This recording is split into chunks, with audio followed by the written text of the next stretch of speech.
శోభనం గదిలో మీనా ఆశలన్నీ అడియాసలు చేసేసి, బాలు మాత్రం చక్కగా పీకల్లోతు తాగి బాగా నిద్రపోతూ ఉంటాడు. మీనా ఎంత లేపినా కూడా లేవనే లేవడు. ఎన్నో సౌండ్లు చేస్తుంది లేపడానికని, కానీ లేవడు. ఇక ఇలా కాదు, నా స్టైల్‌లో వీడిని లేపాలి అన్నట్టు చెయ్యి బాగా రఫ్ చేసుకొని వీపు మీద బాదాలన్నట్టు ట్రై చేస్తూ బాలు కింద పడిపోతుంది చెయ్యి. మీనా ఏమో బాలు మీద పడిపోతుంది. ఒక్కసారిగా బాలు అరిచి, "అమ్మో! దెయ్యం వచ్చేసిందనుకున్నాను నేను. నువ్వా?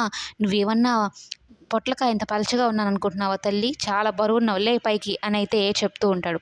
ఇక మీనా లేవగానే పూలైతే విసిరికొట్టి మొహాన మీనాకి, "ఏంటి ఉదయాన్నే ఇలాంటి కార్యక్రమాలు పెట్టావు? నన్నేం చేద్దాం అనుకుంటున్నావు? మొదలే పసిపిల్లాడిని. ఈ పసిపిల్లాడిని ఏమైనా చేసేద్దాం అనుకున్నావా?" అనైతే అంటూ ఉంటాడు. "నీకంత సీన్ లేదులే కానీ, నువ్వు మీ నాన్న పిలుస్తున్నాడు. ఏదో కిరాయి ఉందంట పద" అనైతే చెప్తూ ఉంటే, "ఆ! వస్తానులే. అయినా ఎంత కోపంగా ఉందా నా మీద నీకు? అంత గట్టిగా కొట్టావు" అనైతే అంటూ ఉంటే, "నేను కోపంగా ఉన్నది నిజమే. నేను నా స్టైల్‌లో గాని కొట్టుంటే నువ్వు అస్సలు లేసేవాడివి కాదు" అనైతే చెప్తూ ఉంటుంది. "ఏయ్ దొంగ! నన్ను కొట్టేస్తావా నువ్వు" అన్నట్టు చాలా కొంటెగా మాట్లాడుతూ ఉంటాడు బాలు. "ఈ వేషాలకేం తక్కువ లేదులే కానీ పో, మీ నాన్న పిలుస్తున్నాడని" చెప్తూ ఉంటే, ఇక మీనా వెళ్తూ ఉంటే, "ఆగాగు, మా నాన్న రాత్రి చేసిన చెత్తంతా గాని చూస్తే చాలా బాధపడతాడు. అదంతా క్లీన్ చేసేసి అప్పుడొస్తాను" అనైతే అంటూ ఉంటాడు. "చెత్త చేయడం ఎందుకు?